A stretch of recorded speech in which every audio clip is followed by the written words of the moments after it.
by the time I was up there, they had just regular grade school like we do nowadays, as far as pretty much. Except you went all 8 grades, and then to high school. They didn't have junior highs in Kansas that I knew of, anyway. At the academy, they had what they called a preparatory department. Do you remember anything about that? No. That must have been before my time there. How did you like the academy? Well, again, I was a teenager. I had a great time. Did you date much? All the time. Who did you date? Well, that would be telling tales out of school.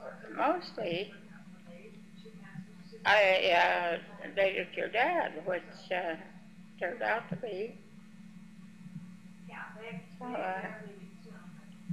He didn't have any home, and I didn't have any home either, and we decided the thing to do was to get married.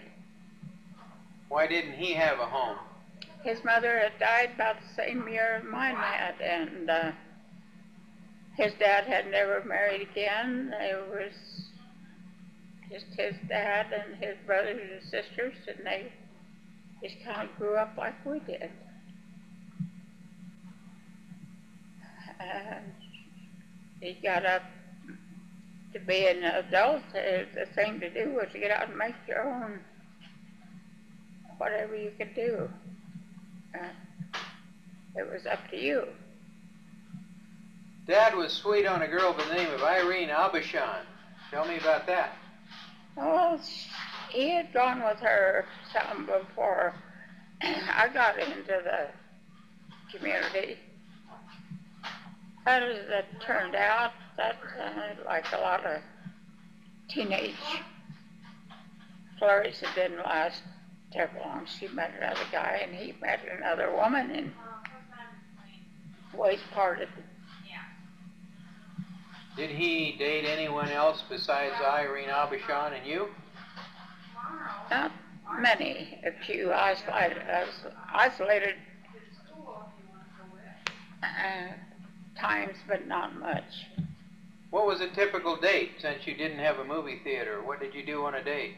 Well, you went to church, and there were movies, but that was more or less against the rules around there of that community. We did go a few times, but it was too far, expensive, no money. You mostly went to church, and then you drove around and maybe sparked. Where would you have to go to see a movie? Oh, it was either Red Cloud or Superior, Nebraska. And that was about 18 miles away, either direction. How would you get there? Oh, they had old cars that we went in. Dad Jeffery had a car, and I think most people had some form of transportation like that, but then. When you were at the academy, your teachers must have been Mary Hadley and Lorna Howard. I didn't have Mary Hadley, but I had the Howard. But then, the first year I went there, there was 2 Howard girls, Lorene and Lorna. I never went to school with the Hadley. Yeah. Lorna Howard was there for several years, but Lorene was only 1 year? More than one. She had been a teacher there when Dad had graduated the year before I got up there. And she was that was her first year out of college, so the young men all fell for her. They thought you couldn't tell her from one of the students. Lorene? Yeah. And young men had a great time with her. So you did not go to school to Ralph Choate? No. He came after I was there.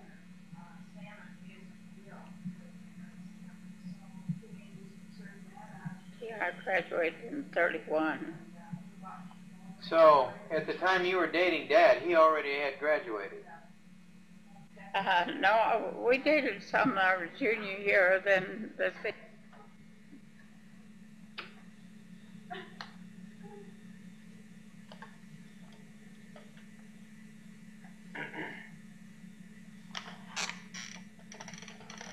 Okay, after a break of about 2 hours, we're back in session again.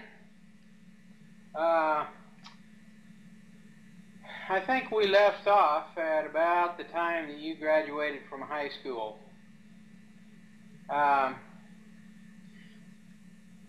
Were you staying in that dorm, the old dorm there in North Branch, or were you were living with the Kellums?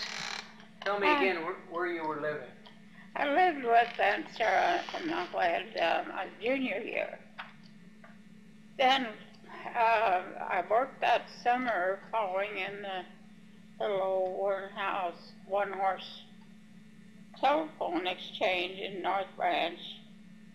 And it was handier to live at Everett, Missoula, so I moved in there and I worked for them for my boarding room in my senior year.